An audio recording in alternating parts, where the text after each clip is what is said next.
and I'm part of Trope and also part of the Geek section of the Maker Fair, which is just opposite.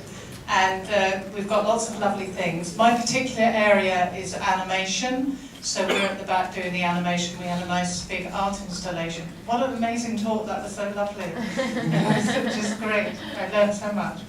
And I'm very jealous of 400 people working on that project, because for me it's just myself and Bruno.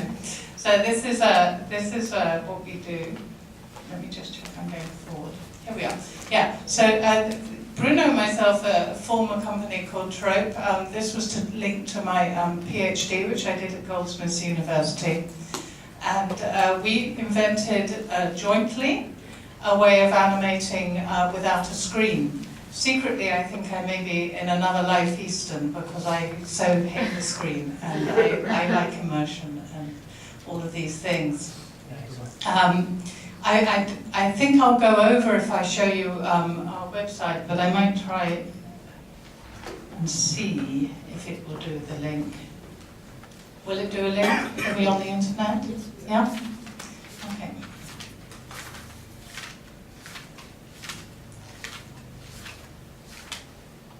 So we call ourselves choreographers of time. In our artworks, what we have is something where time and space are interrelated completely, and time becomes space and space becomes time, and we work in space-time. Is it not going? It doesn't matter too much. Because if I do show you our site, what I'll be showing you is something that you can't really understand in the same way, because you have to be there, and this is our byline, is that you have to be able to see what we do actually by being in space. If it's a problem, leave it. I should have uploaded it. Because you have got one set up. No, it's okay. I've got a whole slide of thing. I can talk. Because I did a PhD, I can talk forever. So you don't want to know how much I can do. So this is what we do. We make immersive audio-visual environments that involve animation, where real objects are hung in space and then illuminated sequentially for particular amounts of time, and then you get movement. It's a very relaxing thing. Outside we have animations with zoetropes and flickering lights to create animation, and the rotating zoetrope with slits in it. But it turns out you don't need any of these things. You can actually make really peaceful, beautiful, tranquil works with no flickering at all, and away from the screen. So the talk I'm going to do involves a whole load of people that we took. These are all postgraduate engineers. Some of them had finished their PhDs, some of them were doing PhDs, and some of them were on masters, a whole variety from a university that we dragged in an unwilling way. Well, actually, they were probably the more outgoing ones, to come and create an artwork in a museum. And this was funded by the Royal Society of Engineers in 2015. And it's a project for us, Trope, to create an interactive series of kinetic artworks in a place called the Kirkcaldy Testing Museum, which is in London Bridge. And London Bridge is quite a central location, so you would think everybody knew this museum. But this museum was only open one day in each month. And so nobody knew it existed. It's a very strange museum. It's an old Victorian museum with all the original equipment in it. And it was for testing things to see what their strength was. So it would test bridges and pavement wear and anything, really. And their byline was, we're the only museum where we encourage you to come and break things. And they had these wonderful machines for testing things to their limit. So the idea behind the whole thing, here I am in the museum talking to the students. We had 12 students. I'm sorry, I'm puffing a bit, and I don't want to puff, but I can't find a way of doing it without. So the idea was that we would take these engineers and give them a crash course in art in 12 workshops, and then they would create an art exhibition for a festival that was within the museum. The first thing we had to do was clear out the museum because it was full of junk. It's been run by little old men who are mad for this stuff, old engineers, and they accumulated vast amounts of wonderful junk that it broke my heart, but we filled a skip with it and took it away because there was no way of moving around the museum in the first place. So suddenly we've got these lovely engineers who've only ever worked on computer screens, most of them, and we're saying now you're going to lift lots of rusty metal and put it in a skip. So they were slightly aghast at this. But it was also very interesting for me to take engineers and teach them about creativity and art, which was something that they just had not encountered at all. And bless them, they really tried to get together with it and understand animation, drawing, the museum itself, and there they are sitting around drawing in the museum. And these giant machines were for testing things that are living. This is on its side because we're a bit arty, but basically this is where most of the exhibition took place, which is in a series of tunnels that were filled full of junk at the bottom of Kirkcaldy. Where I'm standing is about where the loos are, and then there's these lovely arches where they stored things, and that is where the pavement is up there. So we created a narrative route where you could go through the whole thing.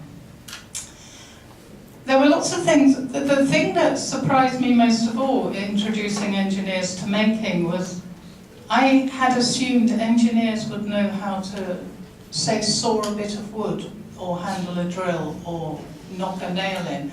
And for lots of these engineers, they had never ever done any of this. And so they got very excited when they first, started to, I would say, get this bit of wood and cut it. And what you see again and again in the art is that you're making good.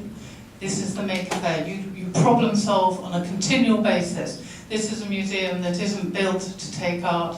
It's problem solving on a massive scale. And most of the engineers spent a lot of time shaking their heads wearily and doing the equivalent of in Jaws, where they say we need a bigger boat. They didn't believe it was going to happen, but with art it always happens in the end. Lovely to see your screens, because this is in the West we call them lenticular screens, and it was one of the first artworks in the arches was a lenticular screen. So when you walk past it, you've got two different views. This is the machine of futility. I got some free motorized aerials and put chain links on them, and they just went in and out and created a bit of a chain. The whole thing was themed around chains. This was an animated chain that swung at your head and made you very scared, but in fact, in our artworks, nothing really moves, so it feels like it moves, but it doesn't, so it's entirely safe. But it did really scare people. And this is a typical trope thing where things bounce around and move and are lit sequentially. Again, you can't tell it, but it's lovely, and it moves in time to sound, and the sound is situated, so it's all got a nice feeling to it. Oh, not such a great picture. What we did was, and it's a shame I haven't got a better picture, but everybody who came, all of the museum things had these little old tags written, handwritten tags, and we got feedback on the handwritten tags. This is one of the, we have so many wonderful things. So it says, one of the strangest and most fascinating exhibitions I've ever seen, deeply mysterious and innovative. Ingenious and captivating, a proper refreshment to our time-lapse life. And the works were interactive, they could stop time with the falling things, and there was lots of amazing things. And one person said, my favourite one, which I haven't got a slide of, said, it's as though Alice fell through into an engineering room in the Wonderland. So we had a lot of tags. There were a hell of a lot of them, and they were beautiful, and I've still got bags of them because I can't bear to throw them away. But I don't know what to do with them. There's analogue with digital for you. So that's the whole group of everybody. Bruno is 1, 2, 3, 4, fourth from the right. And there were two broad objectives of this. The first one was increasing each engineer's confidence in engaging with the public. Oh, right, okay, great. I can be more. I just have to say, there you are, Bruno. And if Bruno isn't here, he would love to be here, but he's actually just, as these things are, finishing off our artwork in the other room. An issue with the interaction. So, we were increasing each engineer's confidence in engaging with the public through developing and delivering the whole project. And we had away days and workshops on the site to do this. And we did evaluative questionnaires because there's a sort of academic angle to this at the end of it to see that they were happy. And they all sat and curated with the exhibition. So we were open for a month and they had to talk to the public. So I got them all to sit there and talk about the machines and understand what they were saying and go up to people and say, have you ever been here before? Well, let me tell you about it. And for lots of these students, this was the most scary part of everything, just talking to an unknown member of the public who walked through the door.